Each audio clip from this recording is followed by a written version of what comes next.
Eden slammed the divorce papers onto the kitchen table, her hands trembling as the ink blurred under a single tear.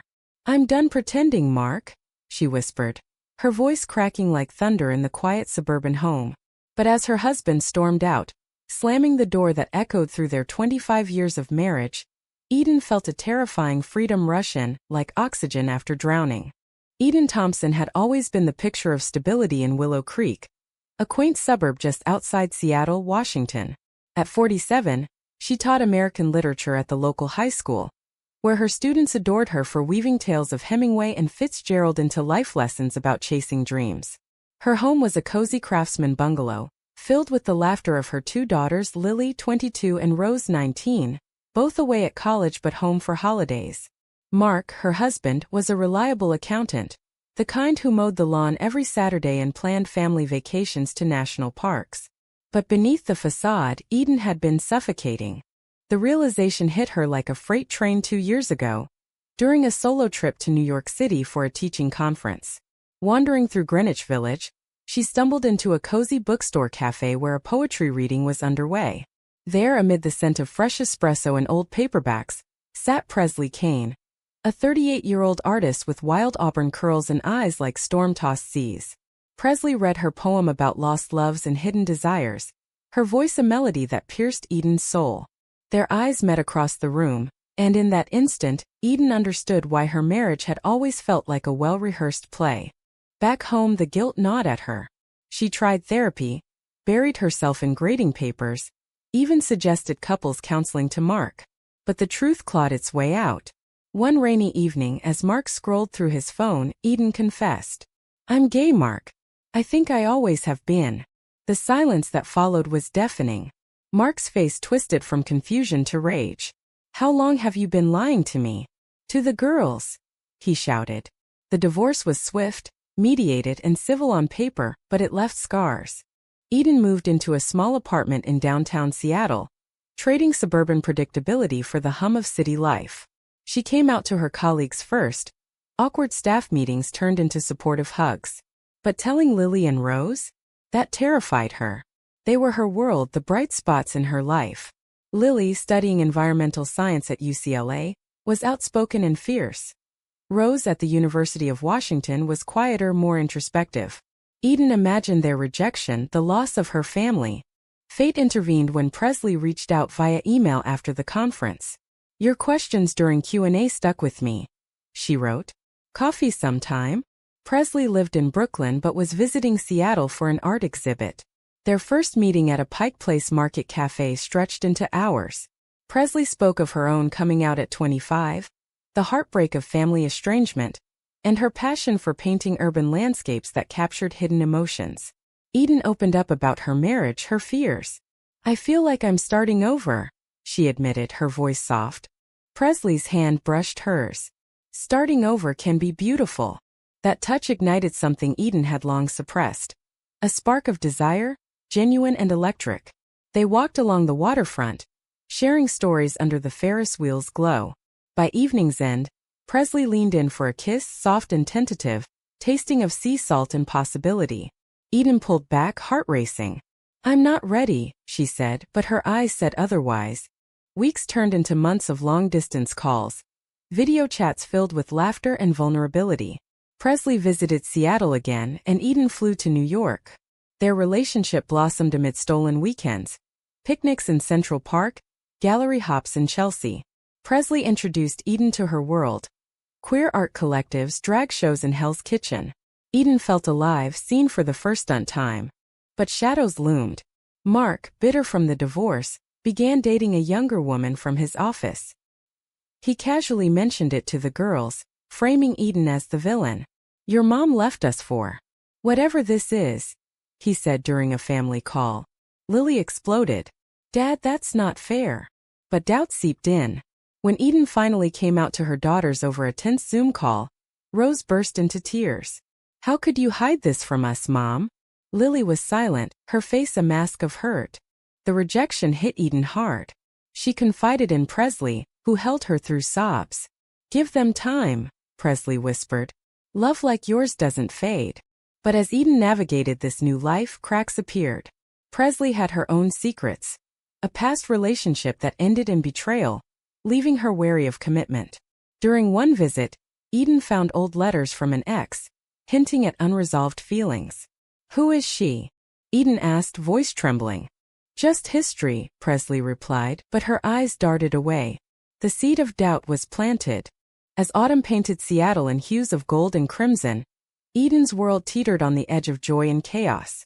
Her days at school were a refuge, discussing The Great Gatsby with wide-eyed teens, drawing parallels to Chasing Illusions. But nights brought loneliness, amplified by the girls' radio silence. Lily sent curt texts about classes. Rose ignored calls altogether. Eden poured her heart into letters, old-fashioned and handwritten, begging for understanding. "I never meant to hurt you. This is who I am." Presley became her anchor.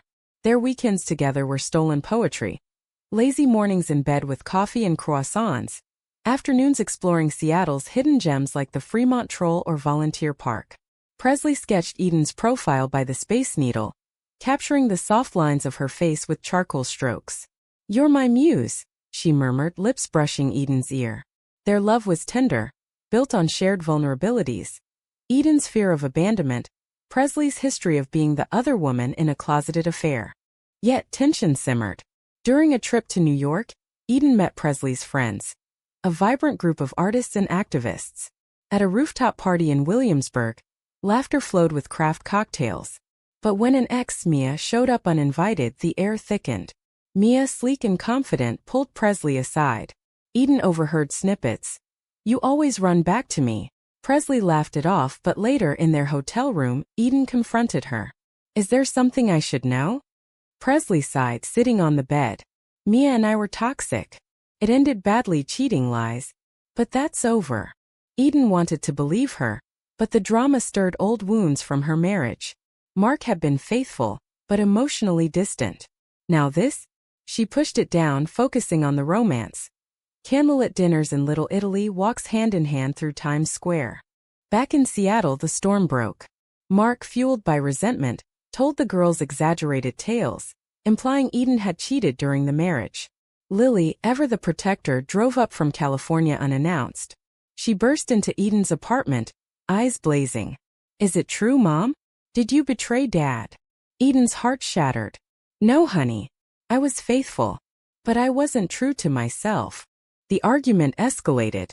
Lily accused Eden of selfishness, of destroying their family. "What about us? We needed you." Tears streamed as memories flooded.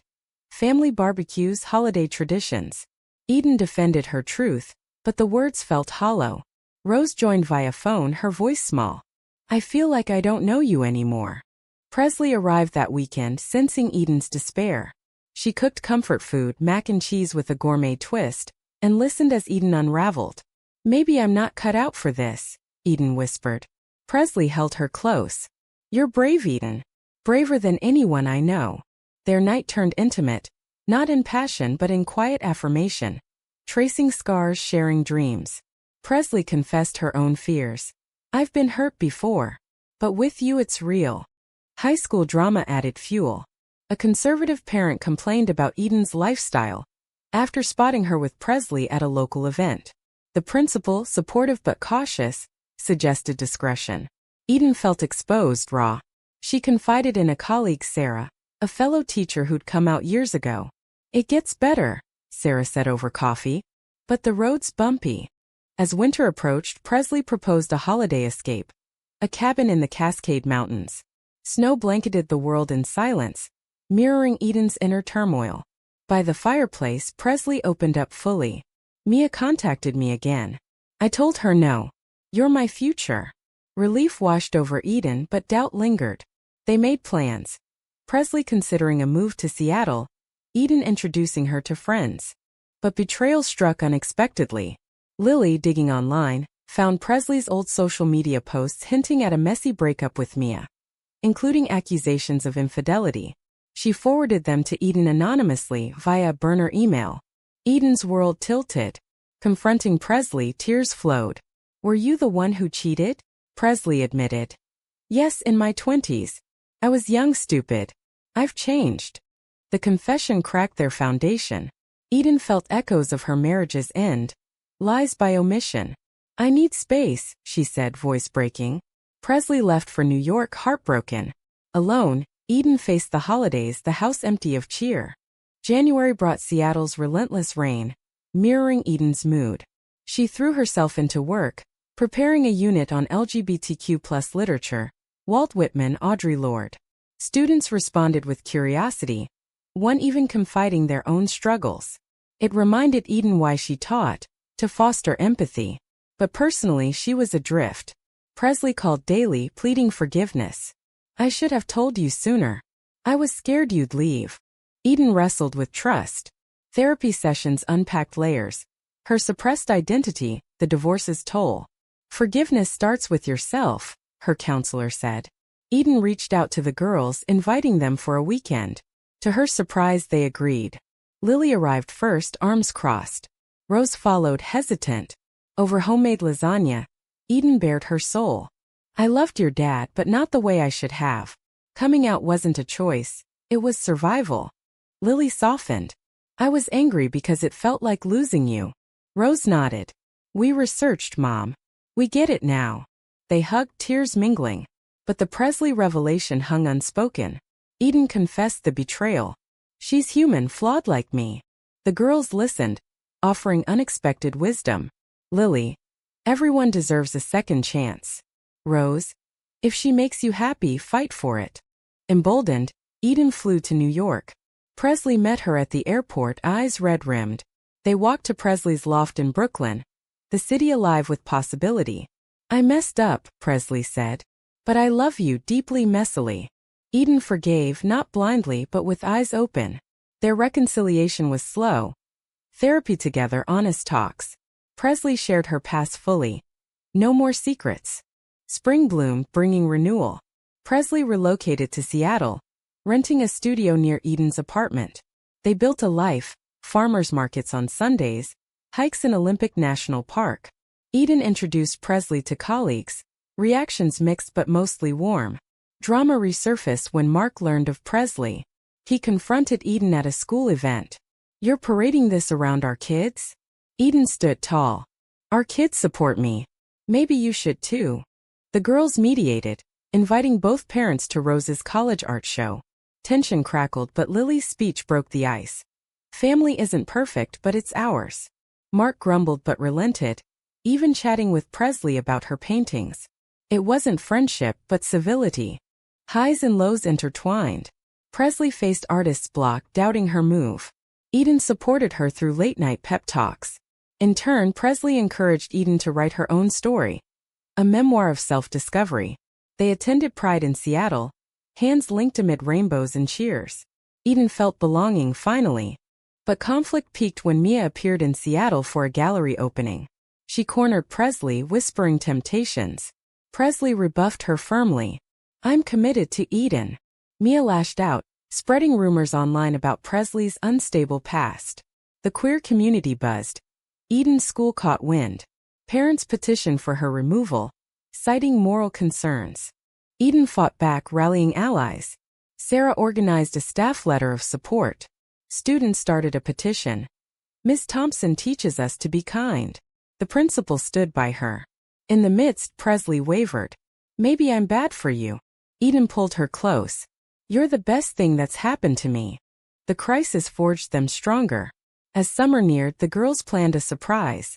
A family barbecue at the old house, now Mark's. They invited Presley. Awkward at first, but laughter emerged. Stories of Eden's quirky habits, the girls' childhood antics. Mark even toasted to new beginnings. Eden and Presley shared a quiet moment under the stars. We've weathered the storm, Eden said. Presley smiled and emerged brighter. Summer in Seattle was a rare gift, sunny days stretching into balmy evenings. Eden and Presley rented a houseboat on Lake Union, turning it into a haven of creativity. Presley painted vibrant abstracts inspired by the water's reflections. Eden graded summer reading essays on the deck, sipping iced tea. Their love deepened, marked by small gestures. Presley leaving notes in Eden's lunchbox, Eden surprising her with tickets to a folk concert at the Gorge Amphitheater. Yet, echoes of betrayal lingered. Eden occasionally scrolled through old emails, questioning trust. Presley noticed, initiating vulnerable conversations. I betrayed someone once, but not you. Let me prove it. They attended couples counseling, learning tools for communication. It wasn't easy. Arguments flared over minor things, like Presley's messiness or Eden's over-planning, but they emerged closer. The girls thrived in this new dynamic.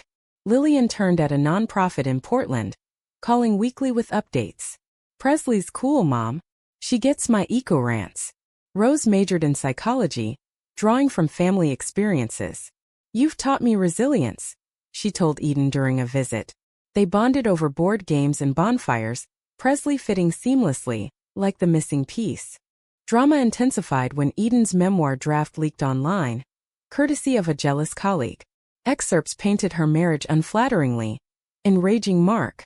He threatened legal action. You're airing our dirty laundry. Eden panicked, but Presley calmed her. Your story matters. It's healing. With the girls' encouragement, Eden revised, focusing on growth over blame. Mark backed down after a mediated talk, admitting his own faults. Community backlash tested them. At a school board meeting, conservatives railed against indoctrination. Eden spoke eloquently. I teach literature to expand minds, not agendas. My personal life is irrelevant. Applause erupted from supporters. Presley stood by her side, proud. The experience galvanized their activism, volunteering at LGBTQ+ centers, mentoring youth. Romance flourished amid the chaos. A weekend getaway to San Juan Islands. Whale-watching beach picnics. Under a sunset sky, Presley proposed informally. Let's build a life officially. Eden laughed through tears. Yes, but slowly. No rings yet, but commitment solidified. Fall brought closure. Eden's book deal came through. A small press specializing in queer narratives. Launch party at a Seattle bookstore, attended by friends, colleagues, even Mark grudgingly. The girls emceed, sharing heartfelt toasts. Mom's journey inspired us to love fiercely, Lily said. Rose added, and accept fully. Presley exhibited her art nearby, pieces dedicated to Eden. Swirling colors symbolizing rebirth. Sales soared, boosting her confidence. They celebrated with a quiet dinner, toasting to resilience. But human frailty struck. Presley received news. Her estranged mother, long disapproving, was ill. She flew east, Eden joining later. In the hospital room, tensions thawed. I'm happy for you, her mother whispered. It was a small victory, echoing Eden's family mending. Back home, Eden reflected on the year. From divorce's ashes rose love, messy, profound. She wrote in her journal, life isn't a straight path. It's a winding road with unexpected views. As holidays approached, the blended family gathered. Mark brought his girlfriend. Presley cooked turkey. Laughter filled the air, bridging divides. Eden watched her daughters hug Presley, hearts swelling. This was healing, raw, real. Winter's chill settled over Seattle, but warmth radiated from Eden's life. Her book, Unveiled Hearts, hit shelves, garnering reviews praising its honesty. Readers emailed stories of inspiration. One teen wrote, You gave me courage to come out. Eden toured modestly, bookstores in Portland, San Francisco, Presley by her side sketching crowds. Their relationship matured into partnership. They bought a fixer-upper in Capitol Hill, Seattle's queer hub. Renovations symbolized rebuilding. Tearing down walls, painting fresh starts. Arguments arose over decor, finances, but resolved with compromise. Presley taught art classes. Eden mentored new teachers. Together, they hosted dinners for friends, fostering community. The girls' support deepened. Lily graduated, moving back to Seattle for a job. I'm proud of you, Mom, she said, helping unpack.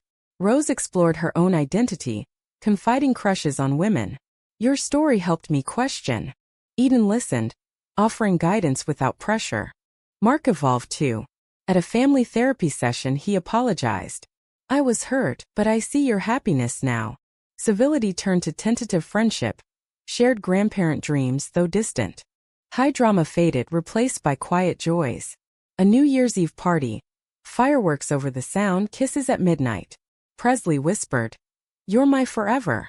Eden replied, And you're my now. Spring renewed vows, literally. In a small ceremony at Discovery Park, overlooking Puget Sound, They exchanged rings. Vows were poetic. Eden promising unwavering truth, Presley vowing endless support. The girls stood as witnesses, tears flowing. Mark attended, clapping sincerely. Life's conflicts didn't vanish. Presley faced a career slump. Eden dealt with school budget cuts. But they navigated together, hikes for clarity, therapy for strength. Their love was human.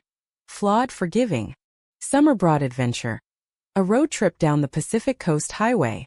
Stops in Big Sur, wine tastings in Napa. Conversations delved deep. Dreams of adoption traveled to Europe. Presley painted en plein air. Eden wrote travelogues. Fall marked anniversaries. 2 years since the divorce, 1 since meeting. They reflected on growth. From betrayal to bliss, Eden toasted. The story's climax had been the leaks, confrontations, but resolution was ongoing. Eden's book ended with hope. Love isn't perfect, it's persistent. In a quiet moment, Eden watched her daughters laugh with Presley over coffee. Shock turned to love. Unconditional healing. Her journey from hidden pain to open joy proved resilience's power. As snow fell, Eden penned a sequel outline. Life continued, rich with emotion, romance, humanity.